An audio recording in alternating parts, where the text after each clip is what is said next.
The arrival of the Skyborn to Kesh was a long-awaited moment for all Keshiri.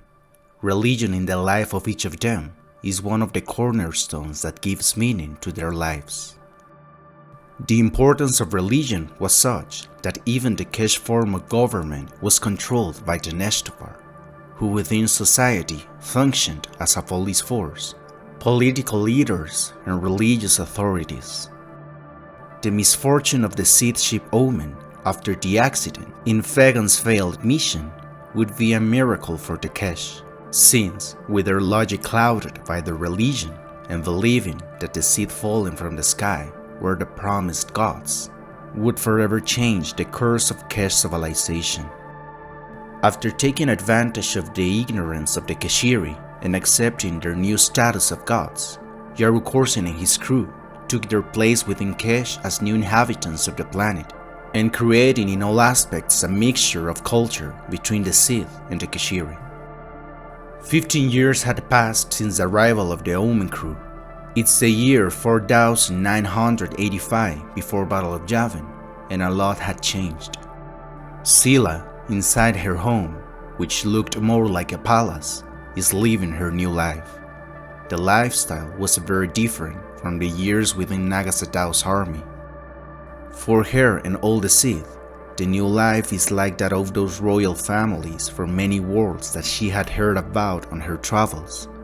Even Sila had her personal assistant, Tilden Khan, a male Keshiri, who upon entering her chambers tells her that her husband is waiting for her, Yaru Korsin, half-brother of her deceased husband, Yaru Korsin. At the crash site, Yaru Korsin, sitting in his old seat on his spaceship Omen, was attending to matters regarding his new kingdom. Thousands of people came from somewhere on the planet Kesh in search of answers, in search of being able to speak with the Grand Lord. Much of the Omen's crew has gathered there. Gloyd, the gunner. It was he who at the time of the talk commented on a solution to be able to leave Kesh. After the accident, Korsin and his team realized something. On the surface, Kesh was a nice planet to look at, but underneath, it appeared to be nothing more than a ball of clay. Weeks after they fell from the sky, the crew extracted parts of useful equipment and machinery from the Omen. Some of the artifacts stopped working, so in the future, they hoped to be able to create new replacement parts. However, this never happened. Apparently, in the research, there was no metal in Kesh. Kesh was just mud. Much equipment running on internal power died. Worse, something in Kesh's electromagnetic field was playing havoc with everything, from radio waves to electrical generation. The lightsaber still worked, thanks to the lignin crystals, but the castaways, intrepid as they weren't going to be able to reinvent everything. The tools simply weren't in Kesh. Gloyd's idea was absurd and useless. Even Para, Omen's relief navigator and now their main science advisor, rejected the idea with scientific calculations. In the distance, Yaru Korsin could see Ravelan approaching him. One time, quartermaster for Omen's complement of Massassi warriors. Ravelan had been left without a mission after his chargers died during the first days on Kesh. Ravelan's role over the past 15 years had been diverse, with specific missions assigned to the two most important objectives for him: finding some way out of Kesh, and he had become the spokesman for the 57, the surviving crew members whose bloodlines to the red-skinned Sith species ran truest. After the arrival of the fallen Jedi to Korriban more than 1,900 years ago, in the year 6,900 before Battle of Yavin, the mixing between the two species, humans and Sith pureblood, began. So, from that moment, there was a great diversity of Sith. For example, Nagasatao is a product of this mixing, being a hybrid between Sith and human. Ravelan and the 57 within the crew possessed the purity of the Sith species. Of course, they also came from the descendants of the fallen Jedi, but in the Sith characteristics, they maintained an important genetic value that it was vital for them to preserve. Tensions between the human Sith and Red Sith had been increased in recent years, as Ravelan suspected some kind of conspiracy against them. Sila within the new administration of Kesh was in charge as a midwife, a person trained to assist in childbirth. Since the age of 13, Sila has been a talented healer. Ravelan comments that none of the children of the Red Sith had survived childbirth, so their existence was at risk. Ravelan's efforts to include Red Sith as part of the crew was resisted by Sila, using the excuse that none of them are medical personnel, increasing the problems within the Lost Tribe. The dispute between Sila and Ravelan was abruptly ended by Korsin, as he could see other rival, the Keshiri who had rescued them, arrive from afar. Ravelan furiously said that he would go to the south of the continent. The relationship between Yaru Korsin and Adari from the beginning was something special. Years ago, they began with walks through the grounds of Kesh, talking about various topics, and as the years went by, the time that the two spent on these moments became more and more. When Yaru and Sila's daughter, Nida, was born, their rights were even on the back of Ubax. Sila, Yaru's wife, didn't care about this, since she had no true connection with the former captain of the Omen. She was sure of what had happened years ago. She knew that Yaru Korsin had been in charge of ending the life of her husband, Yaru's brother, Yaru Korsin, so her resentment was still in her. However, that marriage, despite being superficial between them, gave Sila power and influence within Kesh. This power was demonstrated as Sila being in charge of the hospitals in Kesh. Although a hospital in Kesh didn't make much sense since health was something that was in abundance, bad news wasn't unknown within Kesh. Days ago, a Keshiri from Sila's team who worked with her at the hospital had experienced a serious accident. Gorem was his name. He had been sent with Ravelan to dismantle pieces of the Omen ship. However, while he was still inside the ship, part of it collapsed, ending Gorem's life. As the hospital manager, this job position allowed Sila to be one of the people who knew the most about the Red Sith. She knew who was born, when, and the identity of the parents. In her experience within the Kesh community, Sila verified that none of the pairings between Sith and Keshiri had left offspring, something that Sila was grateful for.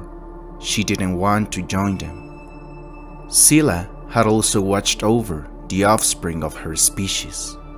The number of Sith humans had been steadily increasing, so had the purity of that blood. Kesh had killed the Masasi.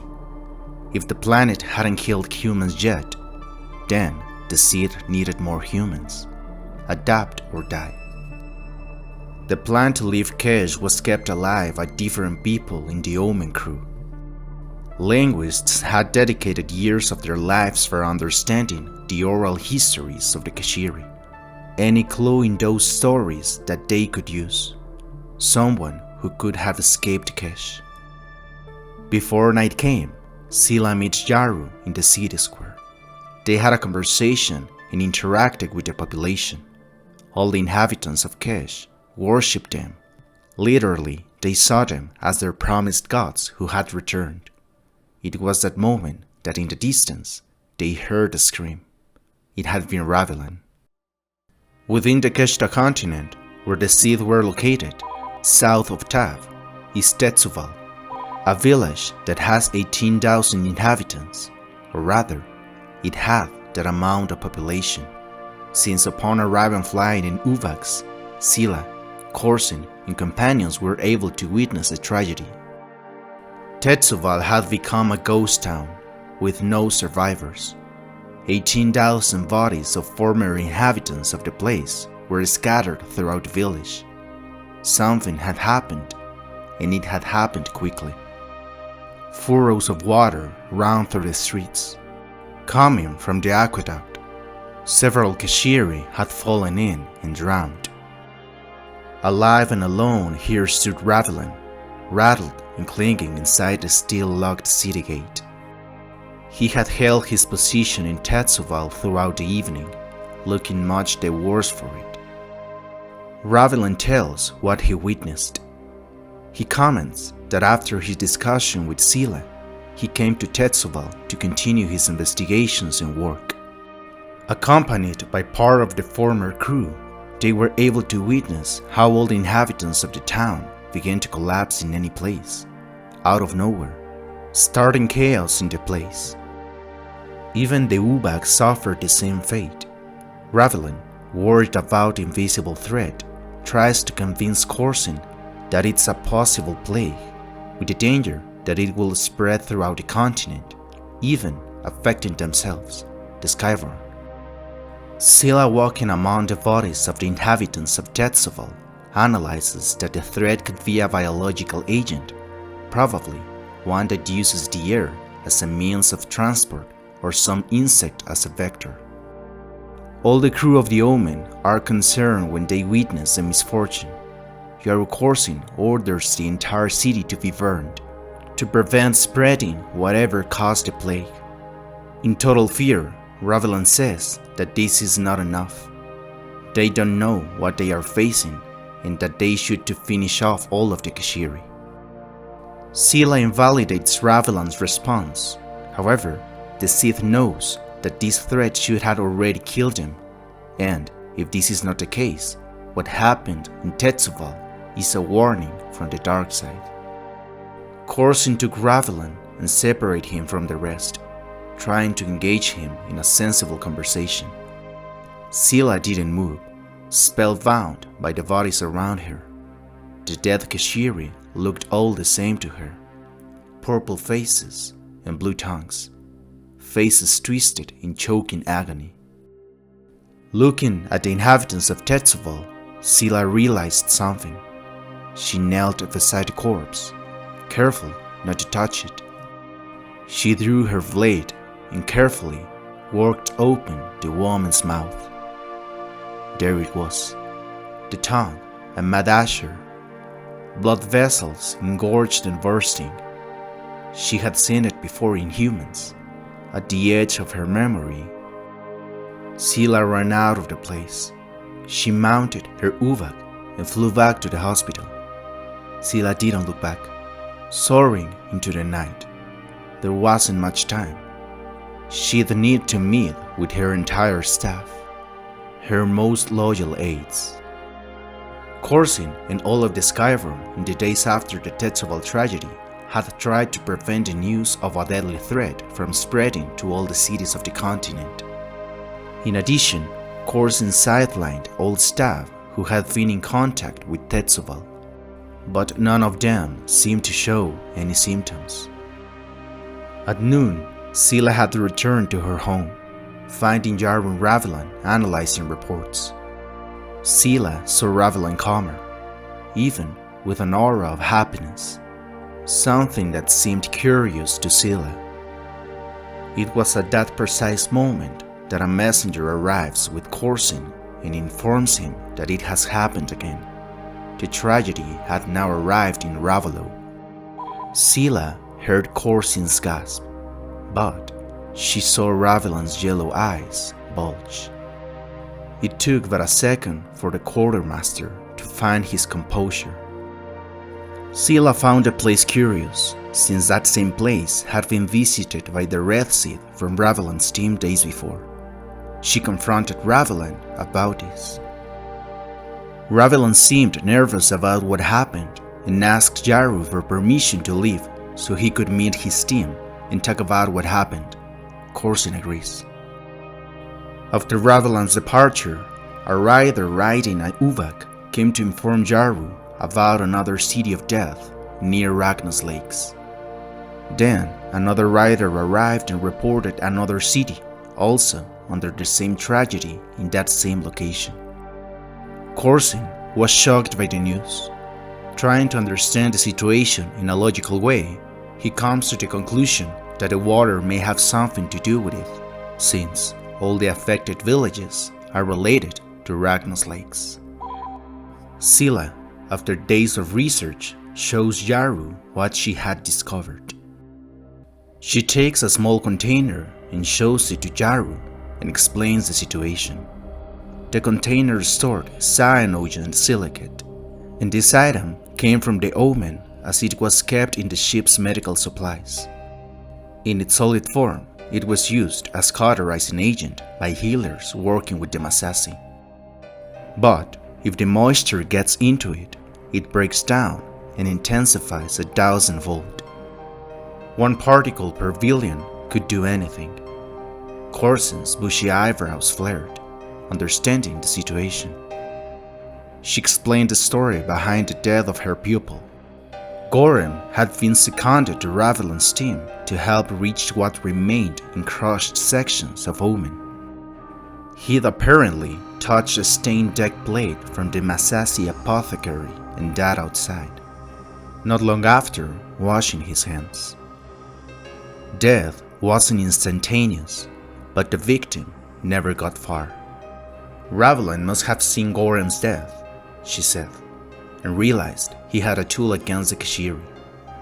A weapon that could force Korsin and the rest of the humans to forget about building on this world and recommit to living it.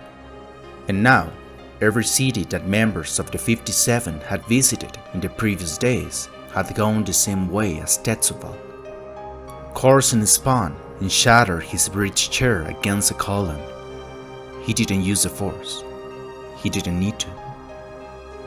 Furious and surprised at the foolishness that Ravelan the Red Sith had committed, Yaru Korsin had decided that it was time to act. Sila knew the Sith very well, those Sith like Ravelan. She had in the past been part of the faction of Ludocresh, the Sith who faced Nagasadao. Sila and her family had experienced the worst of Sith society. They never had abundance. Yet, they were all happy together and hope reigned in them. However, Sila had achieved her goals. At 13, she was a virtuous healer. Her medical achievements had reached the ears of Ludocresh, and amazed at the girl's abilities, Ludo promoted Sila as his personal healer. Such a feat filled Sila's family with pride. However, this happiness wouldn't last forever. In a battle, Ludocresh had injured his ankle. However, Sila was unable to heal the Sith, angering him and executing her entire family. Escaping her past, Sila, with nothing to lose since Ludocresh had taken everything from her, found refuge in Nagasadao's team. When she was escaping, she encountered a group of miners loyal to Sadao. It was one of them who offered her help, a new home, and a new life to have hope for. That person had been Yaru Korsin, her ex-husband, half-brother of Yaru Korsin. Since that time, Sila had developed a hatred for the Red Sith, and deep inside her, she wanted to purge them from the new Sith society on Kesh. And Yaru Korsin had fulfilled her deepest wish.